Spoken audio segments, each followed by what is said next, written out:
Hello everybody, how are you? Let's start our chapter 6th, life processes. Life processes यानी कि जो भी life जीवन जीने के लिए जो प्रोसेस हमारी बॉडी के अंदर चलते रहते हैं, उन प्रोसेस के विषय में हम डिटेल में स्टडी करेंगे। कुछ एक तो आप अपनी पिछली क्लासेज में सीख चुके हैं, जैसे कि डाइजेस्टिव सिस्टम है।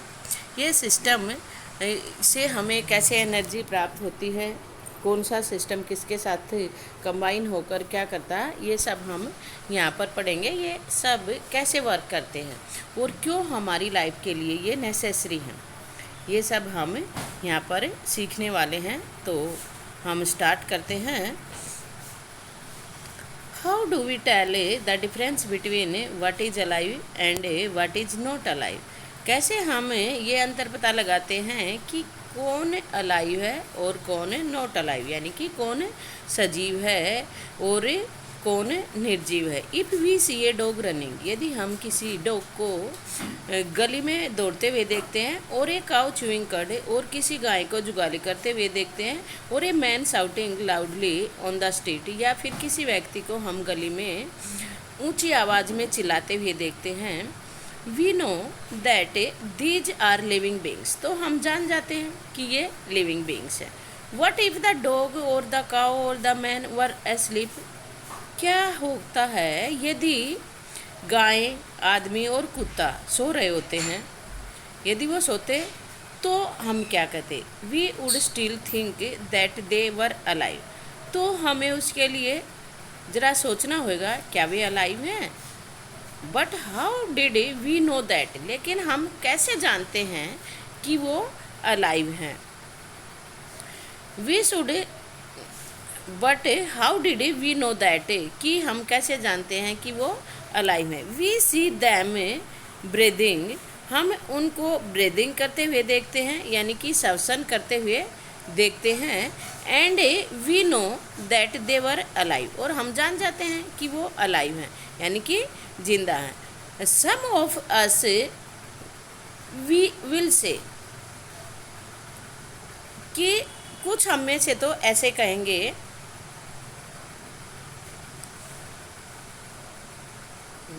वट आर, सॉरी बेटा एक बार दोबारा से देखते हैं। वट अबाउट प्लांट्स, प्लांट्स के विषय में क्या। How do we know that they are alive, कैसे हम जान जाते हैं कि वो अलाइव है।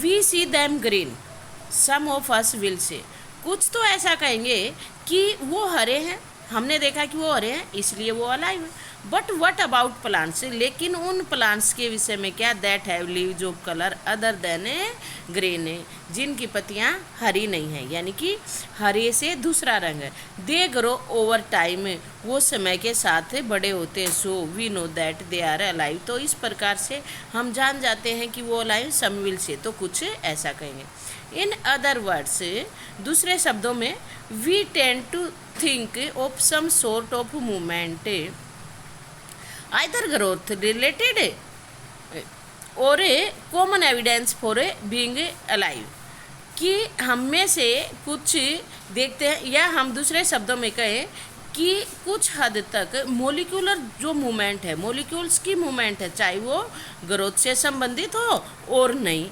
एज कॉमन एविडेंस, तो वो एक कॉमन एविडेंस है। एविडेंस यानी कि एक प्रकार का सबूत है फॉर बीइंग अलाइव, जिंदा होने का। But A plant that is not visible growing is still alive, लेकिन उस प्लांट का क्या, जो जिसके अंदर विजिबल मूवमेंट नहीं है, सॉरी विजिबल ग्रोइंग नहीं है, यानी कि वो बड़ा होता दिखाई नहीं दे रहा, वो भी अलाइव है। एंड सम एनिमल्स, और कुछ animals can breathe without visible movement, जैसे हम श्वसन करते हैं तो हमारी पसलियाँ ऊपर नीचे होती हैं, लेकिन कुछ ऑर्गेनिज्म ऐसे हैं जिनके अंदर मूवमेंट ऐसे नहीं होती।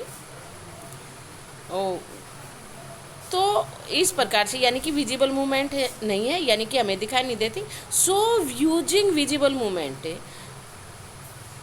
As the defining characteristics of life is not enough, तो जो ये विजिबल मूवमेंट है, यानी कि जो दिखाई देने वाली मूवमेंट है बॉडी के अंदर, वो एक सजीव का डिफाइनिंग करेक्टरिस्टिक्स नहीं है। यानी कि ये केवल मूवमेंट का जो करेक्टरिस्टिक्स है वो डिफाइनिंग करेक्टरिस्टिक्स नहीं है। यानी कि यही केवल हम देखें कि मूवमेंट है या नहीं है, केवल यही पर्याप्त नहीं है यह बताने के लिए कि कोई जिंदा है या नहीं है। Movement over very small scale will be invisible to the naked eyes movement of molecules. जो मूवमेंट बहुत छोटी मात्रा पे होती है, स्केल पर होती है, वो इनविजिबल होगी नेक्ड आई से। और वो इनविजिबल मूवमेंट क्या है? मूवमेंट ऑफ मोलिक्यूल्स, मोलिक्यूल्स की मूवमेंट। फॉर एग्जाम्पल, उदाहरण के तौर पर बता दिया कि वो इनविजिबल मूवमेंट क्या है? Movement of molecules. Is this invisible molecular movement necessary for life? क्या ये इनविजिबल मूवमेंट जीवन जीने के लिए यानी कि जीवन के लिए ज़रूरी है? बिल्कुल ज़रूरी है बेटा। If we ask this question, यदि यही क्वेश्चन हम to professional biologist, they will say yes. यदि ये वाला क्वेश्चन कि क्या ज़रूरी है मूवमेंट लाइफ के लिए, यदि ये वाला क्वेश्चन हमें किसी जैव वैज्ञानिक से पूछेंगे तो वो कहेंगे यस नेसेसरी है, it is necessary. In fact, जबकि virus do not show any molecular movement in them, जबकि वायरस के अंदर कोई भी मोलिकुलर मूवमेंट शो नहीं होते। कब तक शो नहीं होते बेटा? Until they infect some cell, जब तक कि वो किसी सेल को इन्फेक्ट ना करे। And that is partially why there is a controversy about whether they are truly alive or not. और यही कारण है कि कंट्रोवर्सी है इस बात पर कि वो वास्तव में सजीव हैं या नहीं है। क्यों? क्योंकि वो जब तक किसी बॉडी को इन्फेक्ट ना करें, जब तक मोलिकुलर मूवमेंट शो ही नहीं करते, तो इसलिए उस पर डाउट होता है कि वो अलाइव है या नहीं है। वही are the molecular movement needed for life. तो ये जो मोलिकुलर मूवमेंट है ये ज़रूरी ही क्यों है जीवन जीने के लिए? We have seen in either classes that living organisms are well organized structure। हमने पिछली क्लासेज में देखा कि जो लिविंग ऑर्गेनिज्म है वो एक बहुत अच्छे से संगठित संरचना है, वेल ऑर्गेनाइज स्ट्रक्चर है। दे कैन हैव टिश्यू, उनके टिश्यू होते, टिश्यू हैव सेल, और सेल के टिश्यू के सेल होते हैं। Cell have smaller component in them, और सेल के अंदर भी छोटे कंपोनेंट होते हैं जिनको कि हम ऑर्गेनल्स बोलते हैं। एंड सोन, और इसी प्रकार से यानी कि मोलिक्यूलर बेसिस है, यानी कि मोलिक्यूल से ही ये संरचना बनी हुई है। Because of the effect of environment, क्योंकि जो इन्वायरमेंट का इफेक्ट होता है, इन्वायरमेंट के इफेक्ट के कारण this organise structure ordered nature of living structure is likely to keep breaking down over time. तो जो ये इस प्रकार से संगठित संरचना है, इसके अंदर लगातार very likely to keep breaking down over time की समय के साथ उनके अंदर टूट फूट होती रहती है। इफ ऑर्डर ब्रेक्स डाउन, और यदि ये ऑर्डर टूट गए यानी कि टूटती रही, the organisms will no longer alive, तो वो ऑर्गेनिजम्स और ज़्यादा जिंदा नहीं रह सकता। तो इसलिए कि वो टूटती ना रहे, साथ में रिपेयरिंग भी हो, और वो बने भी। So living creature must keep preparing and maintaining their structures. तो इस प्रकार से जो लिविंग क्रिएचर है, जो सजीव प्राणी है, उनको उन सेल को रिपेयर करने के लिए और मेंटेन करने के लिए हमेशा ज़रूरत होती है। यानी कि वो लगे रहते हैं repairing and maintaining there structure, अपनी स्ट्रक्चर बनाने में और रिपेयर करने में हमेशा लगे रहते हैं।